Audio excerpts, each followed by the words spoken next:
Let's get on with the finalities now. First of all, Dr. Ed Dugas, will you come back up here? You know, there was another reason for this reunion other than just getting together.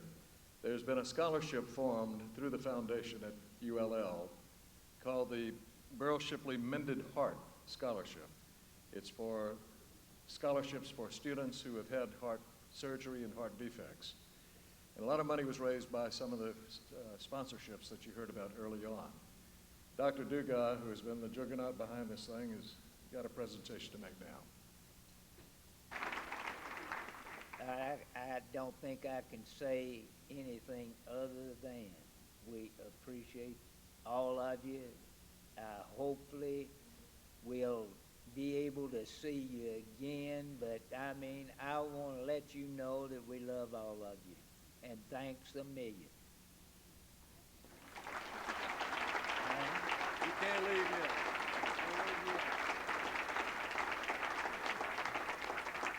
You're not going to get off that easy, Coach. We also have another special presentation from the 63-64 team. Who is representing that team? Sam, where are you? Okay. Rudy Dossett. I have to say, Sam? I have to say that this idea was Rudy's idea, Coach. Well, it's the first idea you ever had. But, Bob, it's the same story, but, Coach. but They would never face you. all I can say is what we're about to give Coach is a symbol of how close Coach and Bobby Knight are in this country.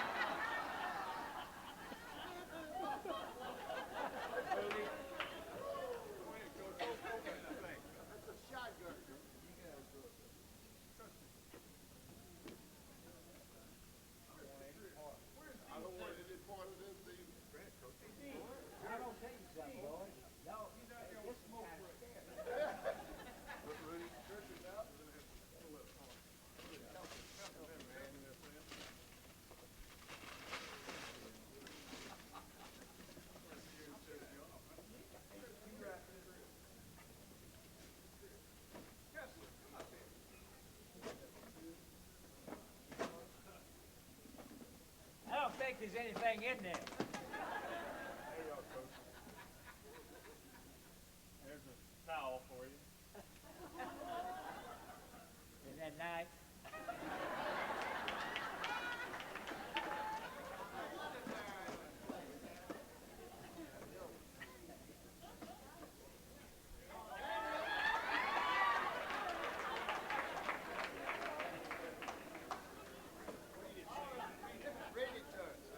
GSC Co-Champ 63-64.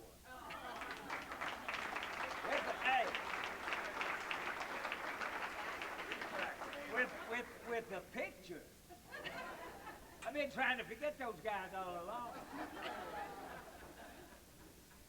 This says, Coach, remember the night you kicked the light out in Blackland Coliseum. Your team. And Shipley never was so much achieved with so little. Churchill. Thank you, sir.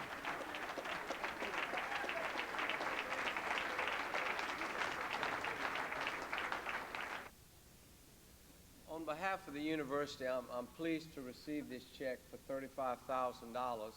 When we started talking about the reunion back in March, Coach said he wanted to get a few of the guys together. So being a little naive, I told him we could talk about it later, and we did. And it seems like each time we talked, it grew and grew and grew, and yet I was compelled to continue to talk to him to take care of what was on the table, not knowing that he would continue to add to it and want to do things. But it was a very pleasant type growth. This scholarship is going to help those students at the university which have been affected by heart disease. And the reason it's called Mended Hearts is those students who have suffered from heart surgery will be eligible to apply for that scholarship. I do want to also tell you that before the first invitation was sent out, we had deposited over $25,000 with the foundation. You cannot do that unless you're doing it in honor of someone like Coach Shipley.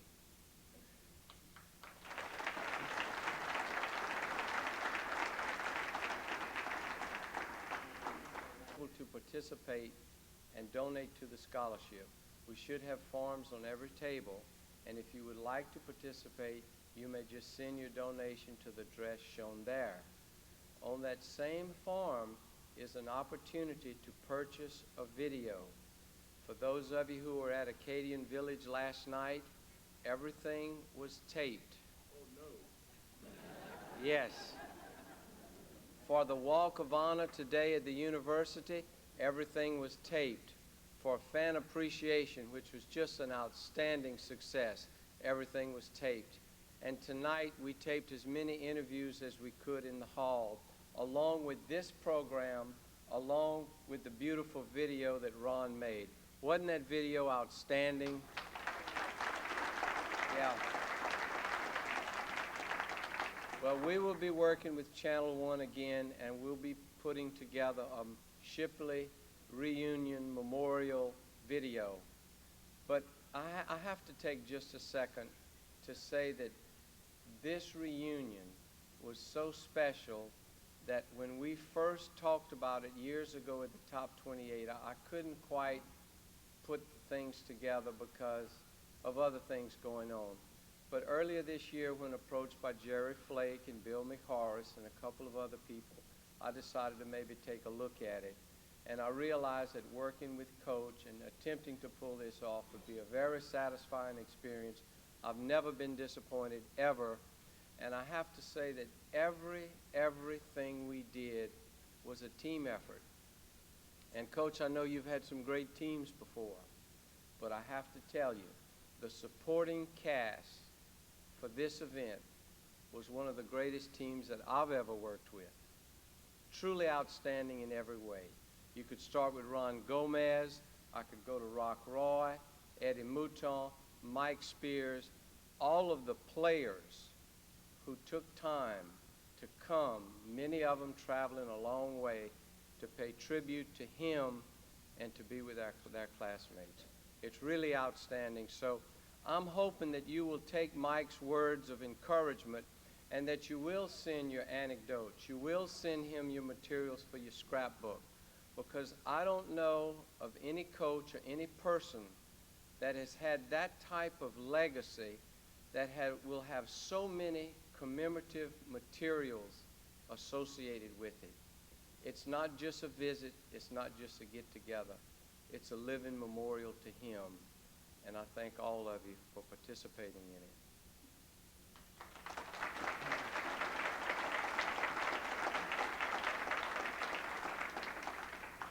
I wouldn't have dared to attempt Mac and the presentation of his wonderful gift at the time that I was up here, because I was very humbled by that. I want to thank all of you that participated in that, but I have to say the greatest gift from working with this reunion was renewing old friendships, making new ones, and just getting to be a part of it. Thank you all, and Coach, thank you.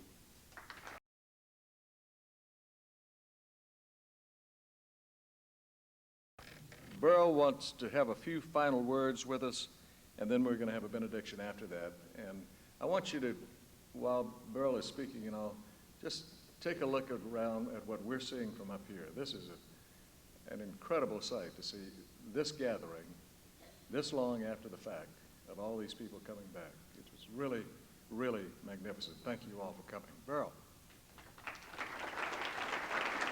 Thank you, Ron. This guy just said that it was a team effort, but he was the commanding officer, the head coach, the whole thing. We're putting this together, and we deeply appreciate him and all the others that worked on this. Words cannot express how pleased I am to be able to relive 16 years of basketball, especially after a 28-year absence. it's great just to listen to these guys sit around telling their war stories and what happened to them in the real world. And I'd like to say most of those guys have been awfully successful and happy in their life, and that's what we are most proud of. Now, before I forget it, I've got a half an army over here to my left. And I'm going to ask my dear bride of 53 years if she would stand up, Miss Dolores.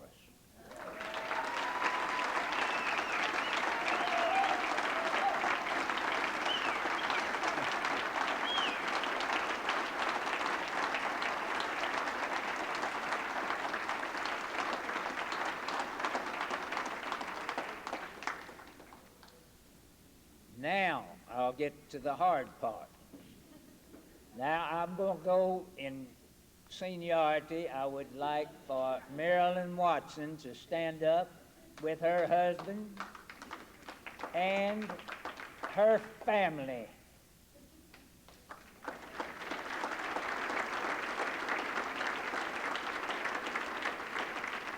Now, I would like for Miss Patty and her family to stand, please.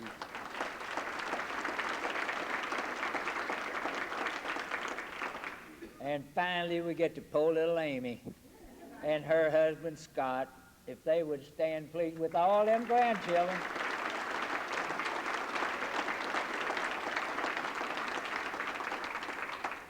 You know, I usually forget to do that, but I've made up my mind. I wasn't going to forget it now. But you know, this reunion involves the players, the coaches, the managers, the trainers. Is that all right? Okay. It involves the fans, everybody that had a part in any success that we had. It's people like you in this room tonight. We'll never be able to repay the fans that we had, the suspense that was built, the players that came through. It was just a remarkable time.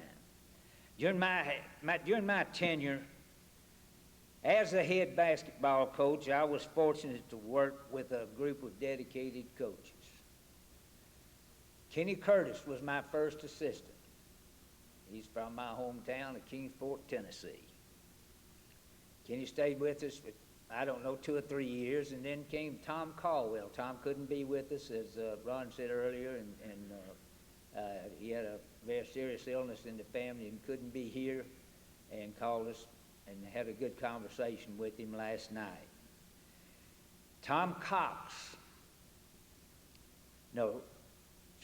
Sonny Roy was the third assistant coach that I had. And everybody that, he's no longer with us, but he'll never be forgotten by all the people that knew him. Tom Cox was and is a great friend and an excellent coach. And he and I went through 2 slam dunks together without a hearing and without communication. Now, maybe it'll start next year, be the 36th year. Maybe we'll get some communication. I don't know. But we're not going to get into that because we're here for pleasure. We're going to relive our successes and remember the fun things that happened along the way. And I've been having a lot of that here the last couple of days. I also worked with many excellent football coaches. Now, I'm going through my 16 years and the people that ran through this neighborhood while I was there. John Robert Bell was the first head coach in my tenure, an athletic director. He was from, strangely to say, he was from Kingsport, Tennessee. He was the person that was responsible for my coming here, and I'll always appreciate it. He's one of the greatest men I've ever known, and I'd like to say this. Dan Sonny Roy worked with him 1 year, and I think, if I'm not mistaken, he named his oldest son after John Robert Bell. Is that right, Barbara? That's the kind of man he was, the kind of impression he made on the people. But he goes in before the first football game. They had a shrine circus on the football field, and he didn't kind of go for that. I think they talked about, he didn't think that was good for the players, you know, following the elephants. You know, I think there was something about a training table. It didn't come to pass. But anyway, Big John goes in. He goes into the president before the first football game and lets him know that now, hey, I'll be leaving after this 1 year contract is over. And he did. Now they made a mistake. They made me athletic director. And I tell you what, I enjoyed it up to a point. I hired a real good man as head football coach, Jim Red Hoggett, and as the head football coach, and Bob Patterson as his top assistant. And both these guys are here with us, and I want they and their wives to stand up.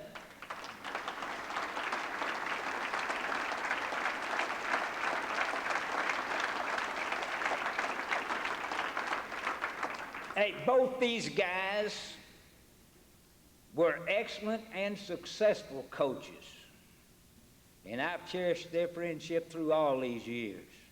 And I'll say this to Red. If he hadn't lost his temper and stomped on his hat, fussing at someone's favorite son, he might have lasted a long, long time.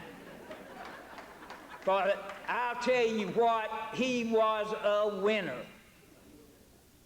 But he couldn't keep from throwing that. He had a temper.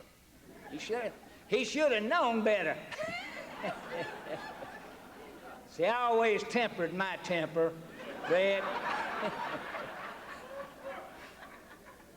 I remember the enthusiasm and dedication of Russ Falkenberry and his staff, Larry Navio, Red Phillips, Irwin Sabile, Bobby Banner, Chalky Casson, Don Smith, Bob Cole, Lyndon Bursajay, and many others during that era. And I've remained friends with most of these guys since our exodus.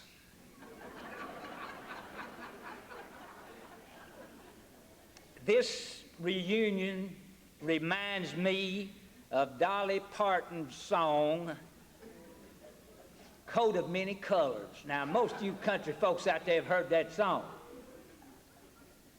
The opening words to that song were, I can't hardly keep from singing it. Back through the years, I go wandering once again, back to the seasons of my youth. Now, if that's what we're here right now, we're trying to get back and relive that youth that we had. And we've done a pretty good job of that, because I've heard more lies on things I did from these guys that... Hey, I came here, I'll tell you what, now I came here at age 30, and Prentice McKellar was as old as I was, and he won't admit it.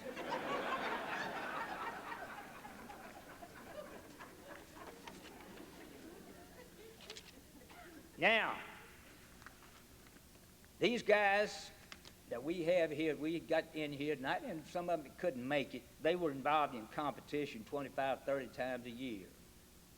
Plus, we started practice before they started classes or got their school books. In those days, you could do that with the NAIA Small College Association that we belong to. But these practices were more conditioning type practices, especially those early ones, and they didn't last long. And this statement should not be contradicted. remember the managers. I remember the managers having to mop the floor because Randy Price kept shooting perspiration out of those two holes in his Converse shoes. That's the fact. In 1958, I think all of you remember this. Bill McCarse now is a nationally known and internationally known dentist. He was tripped 3 times going down the floor. And as it turned out, it was deliberate. Bill went after the perpetrator. And of course, you know, in those days, and today too, the players stopped the fight. So I ran everybody, the players, the manager, the janitor, everybody, out of the gym except for Mr. McCarse and his adversary. Well, I said, boys, I tell you what, just the two of you hit that center circle, and we're going to see who the best man is. Bill McCarse sprinted out there, I mean, ready to get after it. And the other boy ran to me. Now, the moral of that tale is, for the next 15 years, we never had a fight. So that'll let you know that word does get around. Many of you fans have had an opportunity to visit these guys, and I know that all of us are appreciative of the past as well as the present. We cherish your past support, and we value your friendship that has remained all these years, and we want to thank you. I'd like to thank especially our faculty members, especially those that played a key role in the development and maturity of these young men. I know that many of you had a positive impact on their life. In those days, you had a lot of compassion for student athletes and students in general, making sure that they accepted their responsibilities and stayed on the straight and narrow. You gave them extra attention when they needed and asked for it. Your personal interest in those young men will never be forgotten by any of us, and especially the teachers that were chastised for doing so. You were great. I remember my 16 years very well at USL. 12 of those were spent in the small college ranks in the NAIA. 2 of those were spent in college division, and 2 in Division I, where we finished in the top 10 both years, in the only 2 years. I'd like to thank Dr. J. Taylor, at that time, president of Louisiana Tech, for making it possible. He was responsible for getting Louisiana Tech and USL into Division I, and without his leadership, we'd probably still be playing small college basketball.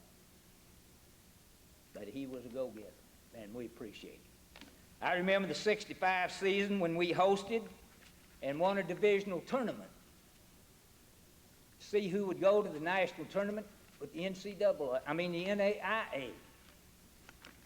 And I really can't go into this as I'd like to. We know that there was quite a fiasco that happened at the end of that. Shortly thereafter, there was a fiasco. I remember the integration of our team, the first school in the Deep South to do so, and the events that followed. And I'm not going to go into that. I remember the loyalty of the fans and the student body. where they got out there hours and hours before the game, getting in line to get a ticket, waiting to get till the gates open. And we appreciate all that. I remember Bo Lamar leading the nation in scoring 2 consecutive years, and who remains the most recognizable athlete ever at USL for his achievements on a local and national level, and I don't feel that that was taken advantage of. I've been a very fortunate individual in my lifetime. My apology to Mickey Mouse resulted in getting me out of the political environment of the university community and into the sales field in the oil industry. I'd like to thank all the oil field personnel, the wonderful people that sidestepped the fact that I didn't know my Fanny from second base. I tell you, you carried me as a poor shooter. You know what a poor shooter is in basketball terminology? That's a guy we call the rimmer. He can hit the rim, but the ball never goes in the hole. So, thank you for taking care of me until my accuracy improved and for making my working life complete. Now, being a hillbilly from East Tennessee, I was raised on country music. And I remember little Jimmy Dickens of Grand Ole Opry fame singing a song most of you probably know it, Sleeping at the Foot of the Bed. And that also will tell you a little something what a reunion is. It's popular back in my early days, and it'll let you know. In the eyes of a child, he says, I was always glad when the old folks came and the children brought new games. You could see how fat all the old folks were and learn all the babies' names. And that's what we've been doing. Thank you all for sharing with us.